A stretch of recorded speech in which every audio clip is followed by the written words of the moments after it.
అలాగే welcome to the review of the release of the movie 'Arya 2' acted by Allu Arjun గారు, కాజల్ గారు and Navdeep గారు. రివ్యూలోకెళ్ళే ముందు ఒక్కొక్క చోట కారణం మన ఛానల్ సబ్స్క్రైబ్ చేసుకోకపోతే ఇప్పుడే సబ్స్క్రైబ్ చేసుకోండి. పక్కన బెల్ ఐకాన్ ఆల్‌లో పెట్టుకోండి. నా ఫర్దర్స్ మిస్ అవ్వకుండా చూడొచ్చు. చాలా మంది చూస్తున్నారు కానీ సబ్స్క్రైబ్ చేసుకోవట్లేదు. So please try to subscribe, click the bell icon also. ఎందుకు నవ్వొస్తుందంటే మళ్ళీ అంటారు కదా రిలీజ్‌కి రివ్యూ చేయటని, అందుకే నవ్వొస్తుంది. బట్ ఇంకేమో నాకు ఈ సినిమాల గురించి మళ్ళీ మాట్లాడే ఛాన్స్ వస్తదో లేదో తెలీదు గదా! ఇప్పుడు అవి రిలీజ్ అయినప్పుడా మనము వాటి గురించి మాట్లాడుకోలేదు. ఎందుకంటే అవి ఎప్పుడో చానాళ్ళ క్రితం రిలీజ్ అయ్యాయి. 'సలార్' అంటే ఓకే. అది రీసెంట్‌గా రిలీజ్ అయింది. దాని గురించి ఆల్రెడీ మాట్లాడుకున్నాం. కానీ 'ఆర్య 2' గురించి అయితే అసలు మాట్లాడుకోనే లేదు కదా! ఇంతకు ముందు ఎప్పుడు కూడా. సో, అందుకే ఓసారి థియేటర్‌లో చూడాలనిపించింది. బేసిక్‌గా 'ఆర్య 2' అనేది one of my favourite movie. And అంటే దానికి రీజన్ ఏంటంటే మెయిన్ ఆ సాంగ్స్, బీజీఎం, ఆ క్యారెక్టరైజేషన్ ఇవన్నీ కూడా చాలా అనిపిస్తాయన్నమాట. అప్పట్లో 'దేవిశ్రీ ప్రసాద్' గారికి పెద్ద ఫ్యాన్ నేను. యాక్చువల్‌గా నిన్న, మొన్న ఎవరో కామెంట్‌లో కూడా అడిగారు నన్ను. "నీ ఫేవరెట్ మ్యూజిక్ డైరెక్టర్ ఎవరు?" అంటే ఒకప్పుడు డీఎస్‌పీ ఇప్పుడు ఎవరు లేరు అని చెప్పా. అంటే ఆ డీఎస్‌పీ ఇప్పుడు మనకు పెద్దగా కనబడట్లేదు. ఆ వింటేజ్ డీఎస్‌పీ వేరు. అండ్ ఇంకొకటి అప్పట్లో డీఎస్‌పీ ఒక సినిమాకి ఆల్బమ్ ఇస్తున్నాడు అంటే ప్రతి పాట ఎక్సైటింగ్‌గా ఉండేది. ఇప్పుడు అలా కాదు. 1, 2 పాటలు బావుంటున్నాయి కానీ మిగతాయి మళ్ళీ అంతేం అనిపించట్లేదు కదా! అదొకటుంది ప్రాబ్లమ్. బట్ స్టిల్ ఏదైనా ఇంక సినిమాని బట్టి ఇంక డిపెండ్స్. అండ్ మారుతున్న ట్రెండ్‌కి తగ్గట్టుగా వాళ్ళు మారడానికి ఏవైతే ప్రయత్నాలు చేస్తుంటారో అందులో భాగంగా కొన్ని కొన్ని ప్లస్ అవుతాయి. కొన్ని కొన్ని మైనస్ అవుతాయి. ఇంకా అవన్నీ కామన్ ఇంకా. అయితే ఇంక ఆ టైంకి ఏంటంటే ఇంక 'దేవిశ్రీ ప్రసాద్‌కి' చాలా పెద్ద ఫ్యాన్ నేను ఆయన మ్యూజిక్‌కి. సో, అందుకని ఇంకా ఎళ్ళాను. అండ్ ఇంకా ఫర్దర్‌గా మళ్ళీ పెద్దగా రిలీజ్‌లు ఏమీ లేవు. ఒకవేళ ఉన్నా కూడా వాటికి ఇంకా అంత ఎళ్ళకపోవచ్చులెండి. ఎందుకంటే ఆ టైంకి వేరే సినిమాలు అవన్నీ కూడా ఉన్నాయి కాబట్టి. ఇవాళంటే ఏ సినిమాలు లేవు కాబట్టి ఇంకా రిలీజ్‌కి ఎళ్ళగలిగాను అంతే. అంతకు మించి ఇంకేటి లేదు. సో, ఫర్ మీ 'ఆర్య 2' అనేది చాలా ఎక్సైటింగ్ సినిమా. అంటే ఇప్పుడు ఈ సినిమాలో ఫన్ ఉంటది. ఈ సినిమాలో ఒక different kind of love story ఉంటది.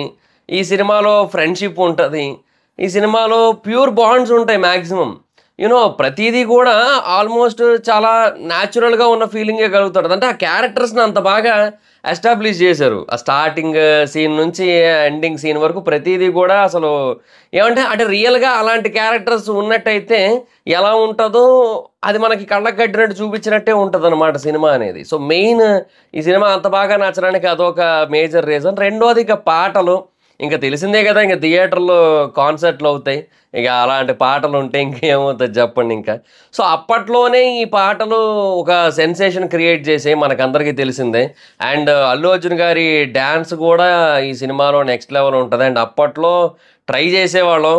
'మై లవ్ ఈజ్ గాన్‌లో' ఆ స్టెప్ ఉంటది గదా! ఆ స్టెప్పు కాళ్ళతో చేసింది ఉంటది గదా! అది మా స్కూల్‌లో ట్రై చేసేవాళ్ళం అప్పట్లో. అప్పట్లో ఏదో వింత వింత ప్రయోగాలన్నీ చేసేవాళ్ళం లెండి. ఇంక అందులో భాగంగానే ఈ డాన్స్ స్టెప్ కూడా ట్రై చేసేవాళ్ళం. మాది ఫ్లోర్ కొంచెం బానే ఉంటది. అందుకని అక్కడ ట్రై చేసేవాళ్ళం. బట్ పెద్దగా ఏం వచ్చేది కాదులెండి. వచ్చిన దాన్నే చూసుకొని మురిసిపోయేవాళ్ళం. యాజ్ ఇట్ ఈజ్ అల్లు అర్జున్‌లా చేసేసారు అనుకునేవాళ్ళం అప్పట్లో. సో, అది అదొక డిఫరెంట్ ఎమోషన్ అప్పట్లో మాత్రం. ఏమో మరి.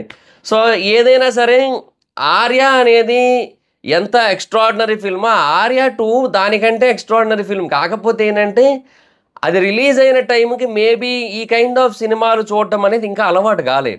అంటే ఆ క్యారెక్టర్స్‌ని అలా చూడడాన్ని అప్పట్లో ఇంకా పూర్తిగా యాక్సెప్ట్ చేయలే. బట్ రోజులు గడుస్తున్న కొద్దీ చాలా బాగా యాక్సెప్టెన్సీ పెరిగింది. ఇప్పుడు 'ఆరెంజ్' సినిమా ఉంది. 'ఆరెంజ్' సినిమాలో హీరోయిన్‌ది ఒక క్యారెక్టరైజేషన్ ఉంటది. ఆ క్యారెక్టరైజేషన్ అప్పట్లో యాక్సెప్ట్ చేయలేదు. సేమ్ అట్లాగే ఈ క్యారెక్టర్‌ని కూడా అల్లు అర్జున్ గారి క్యారెక్టర్‌ని కూడా 'ఆర్య 2లో' యాక్సెప్ట్ చేయడానికి కొంచెం టైం పట్టింది. అంటే ఇనీషియల్‌గా కూడా బానే చూసారు. బట్ ఆ తర్వాత తర్వాత ఇది ఇంకా పాపులర్ అయింది. ఇంకా బాగా కనెక్ట్ చేసుకున్నారు. ఇంకా బాగా ఓన్ చేసుకున్నారు ఈ సినిమాని. దానికి మెయిన్ రీజన్ ఆ క్యారెక్టరైజేషన్. సో, ఆ సినిమాలో ఉన్న ఫన్ కావచ్చు, మొత్తం ప్రతీదీ నెక్స్ట్ లెవెల్. 'గుడ్డు పోయిందా', ఇగ బ్రహ్మానందం గారిది 'హాలుసినేషన్' ఇవన్నీ కూడా ఇంకా అసలు టూ గుడ్ అని చెప్పొచ్చు. అండ్ ఇదంతా ఒక లెవెల్. అండ్ ఫస్ట్ హాఫ్ అంతా ఒక రకంగా ఉండి, సెకండ్ హాఫ్ అంతా ఇంకో రకంగా ఉండి, అదంతా ఒక నెక్స్ట్ లెవెల్ ఉంటది. అంటే సాక్రిఫైస్ అనే కాన్సెప్ట్ ప్రతీదీ కూడా యూనో చాలా రియలిస్టిక్‌గా అట్ ద సేమ్ టైమ్ కొంచెం ఫన్నీగా ఇలాగే చాలా న్యాచురల్‌గా తీసిన ఫీలింగ్ అయితే ఉంటదనమాట. సో, సుకుమార్ గారివి ఇంకెన్నో సినిమాలొచ్చాయి ఆ తర్వాత. బట్ 'ఆర్య 2' ఇచ్చినంత ఏమంటారు క్యారెక్టర్స్ ఓరియెంటెడ్ ఎంటర్‌టైన్‌మెంట్ మళ్ళీ మనకి ఇంకెక్కడ కూడా రాలేదని అనుకుంటున్నాను నేను. ఇప్పుడు 'రంగస్థలం' ఉంది. 'రంగస్థలంలో' కూడా క్యారెక్టరైజేషన్‌తో కూడుకున్న ఫన్ ఉంటది గానీ, బట్ కంప్లీట్‌గా ఉండదు గదా! బట్ 'ఆర్య 2' అలా గాదు. 'ఆర్య 2'లో కంప్లీట్ ఉంటది. 'పుష్పలో' గూడా అంతే. 'పుష్పలో' గూడా మనకి క్యారెక్టరైజేషన్‌తో కూడుకున్న ఫన్ అనేది కొంతవరకే ఉంటది. కంప్లీట్‌గా ఉండదు. సో, ఆబ్వియస్‌లీ ఇంక మరి ఇది ఆ ప్రకారంగా ది బెస్టే గదా! So, one of the best movies in Allu Arjun గారి కెరియర్ అని కూడా చెప్పొచ్చు. 'కాజల్' గారికి కూడా అదొక బెస్ట్ మూవీ అది. అండ్ 'నవదీప్' గారికి కూడా అది one of the best movie అని చెప్పొచ్చు. సో, వాళ్ళ ఫ్రెండ్‌షిప్‌ని స్టార్టింగ్ నుంచి ఎస్టాబ్లిష్ చేసి, ఆ తర్వాత ఆ యాక్సిడెంట్ సీన్‌లు కావచ్చు, ఇవన్నీ లాస్ట్‌లో ఆ కత్తి సీను, కొట్టే సీను మొత్తం అన్నీ కూడా చాలా బావుంటాయి. అండ్ ఒక ప్రాపర్ స్టార్టింగ్, ప్రాపర్ ఏమంటారు middle scenes, screen play, proper ending అన్నీ ఉన్న ఫీలింగ్ ఉండే కైండ్ ఆఫ్ సినిమా అబ్బా! సో, అందుకని ఇది బేసిక్‌గా ఎవర్ గ్రీన్ అనే చెప్పొచ్చు. సో, బేసిక్‌గా 24 అవర్స్‌కి ఒక 28,000 టికెట్స్ ఏవో బుక్ అయ్యాయని చెప్పి నేను చూశాను. సో, ఇప్పుడు మరి ఎంతవరకు బుక్ అయ్యాయో మనకు ఐడియా లేదు గానీ, బట్ డెఫినిట్‌గా మంచి సేల్సే నడుస్తున్నాయి.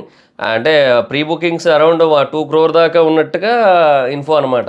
సో, బానే ఉంది. ఐ మీన్ రీ రిలీజ్ కూడా మంచి కలెక్షన్సే ఉన్నాయి. అఫ్‌కోర్స్ మళ్ళీ ఎక్కువగా రీ రిలీజ్ చెయ్యకపోవచ్చులెండి. ఏదో ఒకసారి చేస్తారంతే. సో, అందుకే ఈ టైంలోనే చాలామందెళ్తారు. సో, మాక్సిమం అన్నీ కూడా హౌస్‌ఫుల్సే పడుతున్నాయి. సో, ఫస్ట్ ఆఫ్ ఆల్ అంటే ఈ ఇదొక nostalgia kind of moment. So, ఎవరైనా ఎంజాయ్ చేయాలనుకుంటే వెళ్తారు, ఎంజాయ్ చేస్తారు, వస్తారు. సో, నేను కూడా అందుకే ఎళ్ళాను. అండ్ ఈ మూవీ నాకెందుకో థియేటర్‌లో అలా చూస్తే ఆ వైబ్ ఉంటదనిపిచ్చింది నాకు. సో, అందుకని ఇంకా ఎళ్ళాను, చూసానంతే. మేబీ కొన్ని సినిమాలుంటాయి. వాటికి అంత ప్రాపర్ వైబ్ ఉండదు. ఇప్పుడు 'సలార్' ఉంది. దానికి వైబ్ ఉంటది. 'ఆర్య 2' ఉంది. దానికి వైబ్ ఉంటది. థియేట్రికల్ వైబ్ ఉంటది. సో, అందుకే ఎళ్ళా ఇంకా. మాక్సిమం ఇంకా రీ రిలీజ్‌లకి తగ్గించేస్తాలెండి ఎళ్ళడం. అంటే ఎలాగా మనకి నార్మల్ సినిమాలు ఉన్న రోజులు ఇంక రీ రిలీజ్‌లకి ఎలాగో ఎళ్ళలేములెండి. అది వేరే విషయం. ఒకవేళ అవి లేకపోతే ఎప్పుడైనా ఎళ్దాం అనుకోని అప్పుడప్పుడు అనుకున్నాను. ఇంకా అలాగే ఇవాళ 'ఆర్య 2'కి ఏం లేవు గదా! సో, అందుకే ఇంకా ఎళ్ళాం. నిన్న 'ఆదిత్య 369' కూడా ఎళ్దాం అనుకున్నాను గానీ, కొన్ని వేరే వర్క్స్ పడి ఆగిపోవాల్సొచ్చింది. లేదంటే 'ఆదిత్య 369' కూడా వెళ్ళేవాడిని యాక్చువల్‌గా. సో, ఎనీహౌ అది మిస్ అయ్యా. బట్ స్టిల్ 'ఆర్య 2'కైతే ఎళ్ళాను. అదొక డిఫరెంట్ ఎక్స్‌పీరియన్స్. చాలా బావుంది. సో, ఎవరైనా ఎళ్తున్నట్టయితే కింద కామెంట్ సెక్షన్‌లో చెప్పండి. ఎవరైనా 'ఆర్య 2' రీ రిలీజ్‌కి ఎళ్తున్నట్టయితే. So, let's see. So, that's it guys. This the video. And నాకైతే మాత్రం ఇది one of the favourite movie ఒకప్పుడు. అంటే ఈ స్టార్టింగ్‌లో ఆ సినిమాలన్నీ చూస్తా ఉండేవాడిని గదా! టీవీలోనే ఎక్కువ చూసేవాడిని. 'ఆర్య 2' నేను థియేటర్‌లో చూడలే. ఈ టీవీలో చూసినప్పుడు కొన్ని సినిమాలుంటాయి. వాటిలో యాడ్స్ వచ్చినా కూడా ఛానెల్ మార్చకుండా చూసేవాడిని. అలాంటి ఒక సినిమా 'ఆర్య 2' అప్పట్లో. ఇప్పుడు మేబీ వచ్చినా కూడా కొంచెం యాడ్స్ అవి వస్తే కొంచెం మారుస్తా, అది వేరే విషయం గానీ, బట్ ఇంతకుముందు అలా కాదు. అది కూడా మిస్ అవ్వకూడదు అనుకునేవాడిని. అలా ఉండేది అప్పట్లో డెడికేషను. సో, అది మరి. So, that's it guys. Me experience ఏంటో చెప్పండి 'ఆర్య 2'తో. నేనైతే చెప్పా కదా! స్కూల్‌లో డాన్స్ వేయడానికి ట్రై చేసేవాడిని. అదేదో చేశాను అప్పట్లో. సో, మీకున్న ఎక్స్‌పీరియన్స్ ఏంటో చెప్పండి 'ఆర్య 2'తో. అండ్ ఈ వీడియో కనుక మీకు నచ్చినట్టయితే లైక్ చేయండి. వీడియోని షేర్ చేయండి మీ సోషల్ మీడియా ప్లాట్‌ఫామ్స్‌లో like Facebook, WhatsApp, Twitter, Insta వీటన్నిటిలోని కూడా. అండ్ ఎప్పుడో ఎవరైనా మన ఛానెల్ సబ్స్క్రైబ్ చేసుకోకపోతే ఇప్పుడే సబ్స్క్రైబ్ చేసుకోండి. పక్కన బెల్ ఐకాన్ ఆల్‌లో పెట్టుకోండి. నా ఫర్దర్ వీడియోస్ మిస్ అవ్వకుండా చూడొచ్చు. చాలా మంది చూస్తున్నారు కానీ సబ్స్క్రైబ్ చేసుకోవట్లే. So, please subscribe, click the bell icon also. నా ఇన్‌స్టాగ్రామ్ ఐడీ ఎవరస్ మైత్రం ఎక్కడొచ్చి ఫాలో అవ్వచ్చు. Thank you so much guys. Bye. Video next video. Bye. Hi friends, మీరు ఎప్పుడైనా సరే రూ. 5,000 ప్రొడక్ట్ రూ. 250కి రావడాన్ని గమనించారా? లేదు కదా! కానీ అమెజాన్, ఫ్లిప్‌కార్ట్ లాంటి కంపెనీస్ ఏం చేస్తూ ఉంటాయంటే కొన్ని గోల్డెన్ హవర్స్ టైంలో మెగా డీల్స్ ఇస్తూ ఉంటాయి. ఆ డీల్స్ టైంలో ఒక్కొక్క ప్రొడక్ట్ మీద 90% నుంచి 95% వరకు డిస్కౌంట్ అయితే ఉంటుంది. అయితే ఈ డీల్స్ కోసం మీరు కాన్స్టెంట్‌గా ఆ యాప్స్ చెక్ చేస్తూ ఉండలేరు కదా! కానీ మీకోసం నేను వాటన్నిటిని కూడా కాన్స్టెంట్‌గా చెక్ చేస్తూ ఉంటాను. అండ్ దాంట్లో ఎప్పుడు ఏ డీల్ పెట్టినా కూడా ఇమ్మీడియేట్‌గా మీకు ఆ ప్రొడక్ట్‌ని అయితే షేర్ చేస్తాను. మీరు ఇమ్మీడియేట్‌గా ఆ ప్రొడక్ట్‌ని పర్చేజ్ చేయొచ్చు దాని నుంచే. అండ్ అంతేకాదు కొన్ని ఎక్స్ట్రార్డినరీ ప్రొడక్ట్స్ ఉంటాయి. వాటిని మీరు బయట ఎక్కడా కూడా చూడరు.